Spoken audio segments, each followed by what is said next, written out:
Alors avant de commencer cette critique, j'aimerais vous dire que j'ai l'occasion aujourd'hui d'enregistrer cette vidéo avec ce micro qui me permet d'avoir un son en stéréo, c'est-à-dire que quand je parle de ce côté, vous avez le son dans une oreille et quand je parle ici, dans l'autre oreille. Ça me permet voilà, de faire cette vidéo avec ce micro parce que le film dont je vais vous parler, qui est The Revenant, est un film où le travail du son est énorme. Et donc voilà, je trouvais ça sympa de pouvoir enregistrer avec un micro un peu plus performant que d'habitude.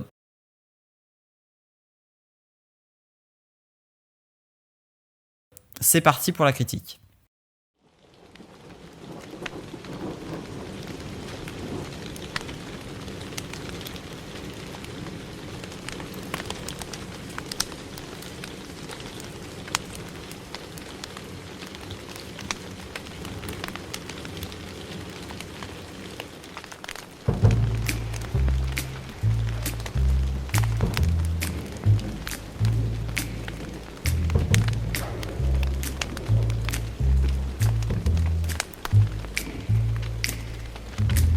Never know how much I love you. Never know how much I care. Bonjour à tous, c'est Quentin, on se retrouve aujourd'hui pour une nouvelle vidéo qui va être une critique du film The Revenant, film sorti le 24 février 2016 en France, beaucoup plus tôt je crois aux États-Unis. C'est un film réalisé par Alejandro Iñárritu qui avait déjà réalisé l'an dernier Birdman, qui était déjà un excellent film et qui avait été énormément récompensé. Et donc cette année, il revient avec The Revenant, dans lequel Leonardo DiCaprio et Tom Hardy jouent, notamment ces deux acteurs. Il y en a beaucoup plus, mais on va dire que c'est les deux acteurs principaux du titre. Concernant le scénario, je vais absolument rien vous dire parce que je suis allé voir le film sans rien connaître, sans avoir vu de bande-annonce. Et donc voilà, je vais vous mettre dans les mêmes conditions. Si vous ne connaissez rien du film, ne vous renseignez pas sur le scénario, même si le scénario n'est pas incroyable, on va dire dans son déroulement, mais il apporte de très très bonnes idées par rapport à certaines images, on va dire. Mais voilà, ne vous renseignez pas sur le scénario si vous ne savez rien dessus. Une chose que je suis obligé de vous dire, c'est que le film repose sur la nature, tout se passe dans la nature et c'est un point très très important, c'est un élément central. Donc on va revenir sur cette nature, sur le point visuel, sonore et puis surtout sur le point de l'allégorie, on va dire, puisqu'il y a un sens qui est assez fort dans ce film entre la nature et autre chose. En tout cas, c'est la façon dont je l'ai perçu. Visuellement parlant, le film est sublime, la nature est tout le temps mise en avant, c'est-à-dire que vous avez très souvent des plans de plusieurs secondes sur la nature, où vous avez un silence en général, et voilà, la nature, pour vous montrer un peu son étendue, pour montrer qu'elle est très grande en fait, et qu'on ne peut pas faire grand-chose contre elle, qu'on subit ce qu'elle veut nous faire subir. Et donc, de ce côté-là, j'ai adoré les plans comme ça, un petit peu longs sur la nature, où on laisse juste... un petit peu en fait la beauté de la nature s'exprimer, et je trouve que c'est un point très très fort du film. Sans doute un des points les plus importants du film, c'est le son, le travail du son, que ce soit au niveau des sons humains.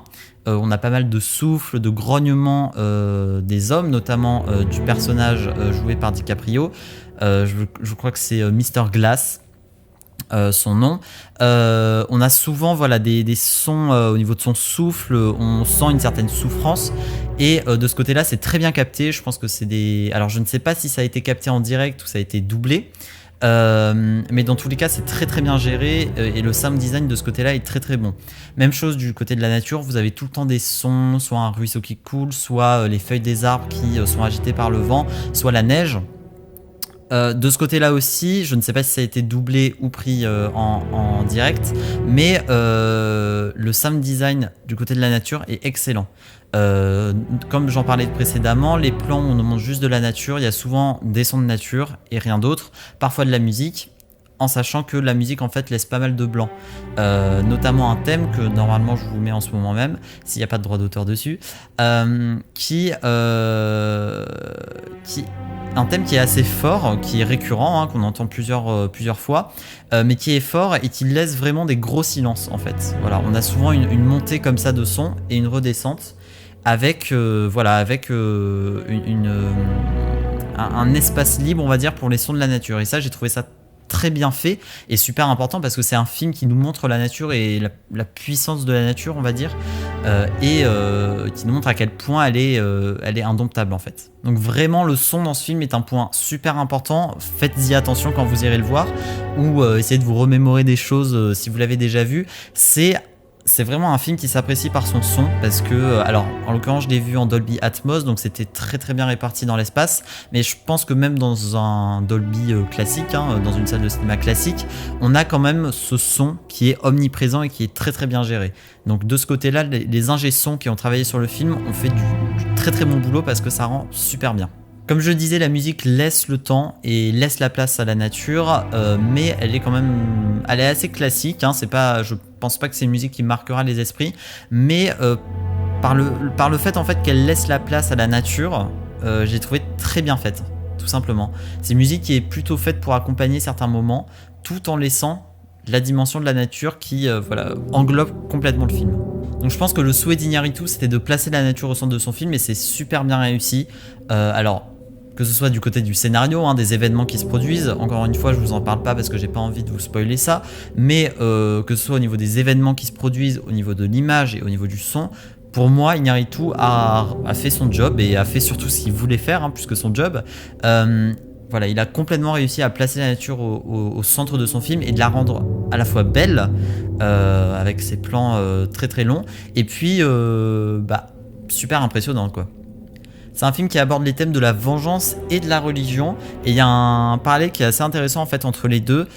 Encore une fois, j'aimerais vraiment vous en parler plus, mais je peux pas sans vous spoiler. Mais voilà, il y a un parallèle qui est assez intéressant entre les deux, et je trouve que dans ce film et par certains personnages, en fait, Dieu est relié à la nature. Comme si c'était une seule entité en fait. Et il y a notamment la scène finale que je ne vais pas vous raconter, mais la scène finale qui représente totalement ça avec comment dire, on va dire un cours d'eau qui qui contrôle la vengeance. Voilà. La phrase qui revient en fait, si je me trompe pas, c'est il faut laisser à Dieu la vengeance ou quelque chose dans le genre. Et en fait, à la fin du film, pour moi, cette rivière qui apporte quelque chose, j'en dirai pas plus, représente complètement en fait cette phrase en disant voilà, Dieu va contrôler la vengeance et Dieu va s'en occuper, et en l'occurrence Dieu dans ce cas-là ça serait la nature. Et j'ai trouvé ce parallèle assez intéressant entre les deux, et voilà, avec en l'occurrence cette omniprésence de la nature, j'ai trouvé ça assez important de faire le parallèle entre les deux. Autre point que j'ai pas abordé, c'est les acteurs. Ils sont tous très très bons. Alors là en l'occurrence je vais citer que Tom Hardy et Leonardo DiCaprio parce que c'est les deux que j'ai en tête, mais tous les acteurs sont excellents. On espère tous que DiCaprio va avoir son Oscar avec ce film parce qu'il le mérite vraiment. Voilà, son personnage, enfin il joue très très bien son personnage. Je pense, alors d'après ce que j'avais lu, c'est un tournage qui a été assez difficile, notamment par les conditions en fait de tournage. Et ça paraît vraiment réel quoi. C'est très très bien joué et très très bien mis en scène de ce côté-là. Même chose pour Tom Hardy qui joue extrêmement bien, qui est un personnage assez bien construit et qui pourrait sembler classique. En gros, c'est un peu le méchant du film. Et voilà, il le joue extrêmement bien et puis il y a de l'enjeu. Ce que j'ai trouvé important aussi dans le film, c'est que de plus en plus dans les films, on a l'impression que les personnages sont un peu invincibles, c'est-à-dire que rien peut leur arriver. Par exemple Deadpool, le personnage de Deadpool est pratiquement invincible. Mais en même temps pour le coup c'est voulu quoi, c'est un film qui repose sur un personnage invincible en gros. Là vraiment dans ce film j'ai trouvé que la tendance était complètement inversée, cette tendance tout le temps à mettre des héros qui sont vraiment invincibles. Et donc voilà, j'ai beaucoup aimé le fait qu'on ait peur en fait à des moments pour le personnage et qu'on se dise tiens, est-ce qu'il va survivre cette fois. Donc voilà, c'est aussi un des points importants du film. Dernier point, c'est les gros plans. Comme dans Birdman, Iñárritu fait souvent des gros plans et ça aide aussi à se sentir proche en fait des personnages, à se sentir concerné par ce qui leur arrive.